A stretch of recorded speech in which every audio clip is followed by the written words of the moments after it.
What's up, YouTube? It's your boy Mikey Hot Takes, serving up hot takes like they're hot cakes, and we're here with a quick recap, rant of last night's, or by the time you may be seeing this, Thursday night's Giants-Eagles game.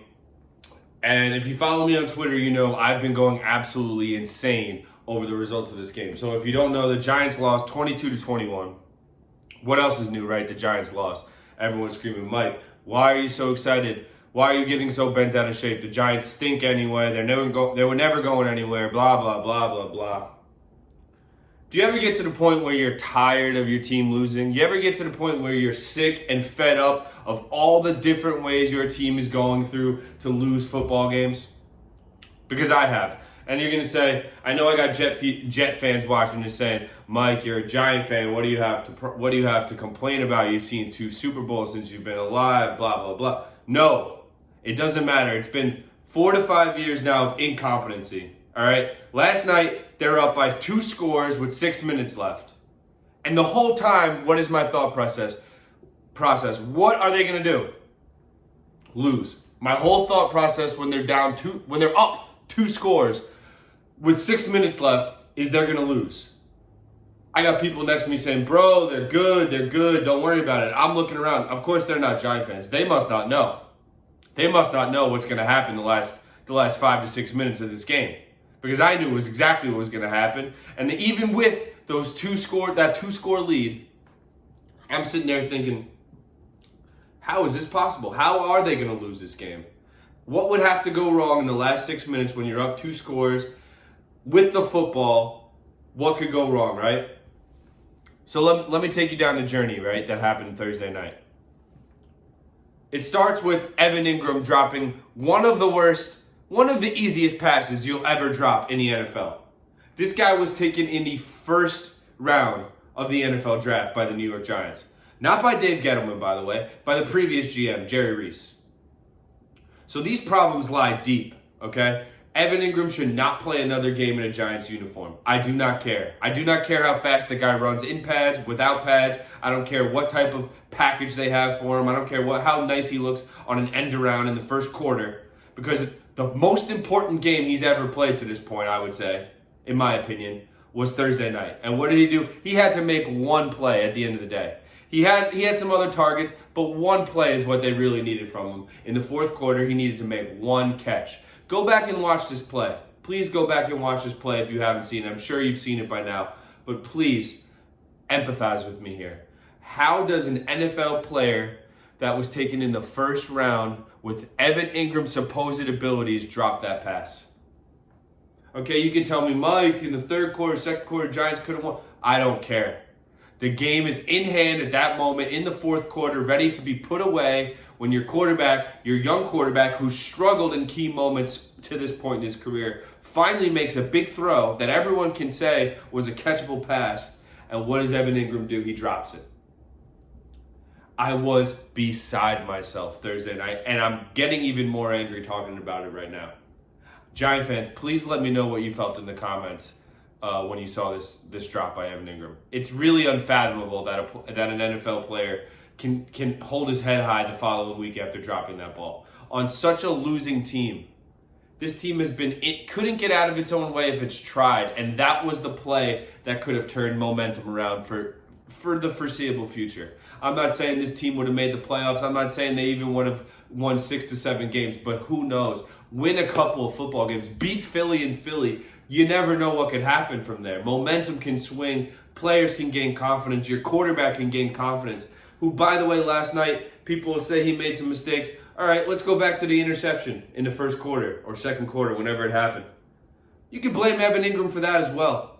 All right, I'll put half the blame on Daniel Jones on that pick. I think it was a ridiculously quick throw. There was no way anybody was ever going to catch that ball, and if you did catch that ball, you'd be superhuman. But he got rid of it so quickly and threw it so hard. There's no way Ingram could catch that ball. It's not catchable, right?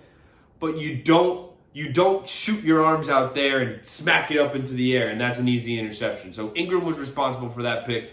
Not as much as Jones, I would say, but he's partially responsible for that interception. So 2 huge plays from your first-round tight end from what year was it? 2015, where Evan Ingram was taken. Someone tell me in the comments what year he was taken. I don't care. I don't remember the exact year, but I know the guy was taken way too high for his skill set. He might as well be a track star because all he does, in my opinion, is we get told he runs fast. I've seen him make one big play in a Giants uniform, and it was Daniel Jones' debut last year against the Tampa Bay Bucks. He made one big play. So the initial thoughts I have from this game is Evan Ingram needs to be benched, if not traded. And if he's going to be traded, he should not be traded to a good team. He should be traded to the worst possible team that would take him for I don't care what. I really don't. I don't care if you have to send me some extra COVID masks. I really don't. Send me some extra COVID masks, and I'll send you Evan Ingram to the New York Jets. The Jets can have him. The Browns can have him. The Falcons, I don't care. But do not trade him to the Kansas City Chiefs and let me have to listen to, oh, is Evan Ingram the winning piece that the Chiefs need? No, I don't need to hear it, okay? The guy stinks. We have no evidence of him being great at football. The only good thing we have is a fast 40 time in his combine, all right? So that's 5 minutes on Evan Ingram. We're going to take a deep breath on him. Going through the rest of the game, right? I'm watching it down the last 6 minutes. And the first 3 quarters are pretty positive. We can get to that in a few. But I got to stick to the negative right now because really that's all you can think about. I have this poop smell in my nose from Thursday night. I have a shit smell. He called the shit poop. I did, okay? Because that's what it smelled like. It smelled like pure fecal matter in my nostrils Thursday night, the last 6 minutes. I knew what was coming. I was telling everybody around me. How many defensive penalties were committed? How many penalties total? There was a holding penalty on the last drive of the game that completely stalled it right away. That was as predictable as it comes. That was as predictable as it gets, that holding penalty to start the last drive of the game. And then as soon as that happened, we already know what was going to go from there. Jones turned it over, got hit from his blind side, fumbled, whatever. Okay? Daniel Jones needs to fix some of his flaws. I do believe he's too unaware in the pocket sometimes of his surroundings. I think we've seen his speed, okay? You see the picture over my shoulder. Obviously, everyone's laughing at that play, right? It's hysterical. It is pretty funny. I was jumping up and down on that run. I wish I was live for that run because it literally was a roller coaster of emotions in like 10 seconds. I thought he was gone. Everyone thought he was gone. He gets eaten by the turf monster. But beside that, we can see the guy's an athlete, right? Daniel Jones, you need to just learn how to, nothing's there right away, pick it up, run out of bounds for 4 yards. He needs to just, Josh Allen of the last 2 years, that's what Daniel Jones needs to try to look at. He's not going to be the best passer in the world. He certainly doesn't have the most help as it is.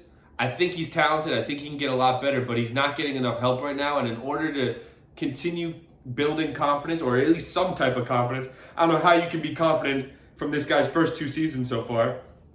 Excuse me. But Daniel Jones needs to be more aware in the pocket. That's what I will say about him negatively. Otherwise, I think the guy's an athlete. I think he's got potential. He's the least of the Giants' problems right now. The next thing we're going to get to, and this is a bigger picture issue, but we're going to start right here. Andrew Thomas, 4th overall pick in this previous draft. Outside right tackle from University of Georgia. Everyone rated this pick out of the draft. PFF's #1 rated blocker coming into the draft. All right, whatever. I'm not claiming to be Mr. Offensive Line Scout in college.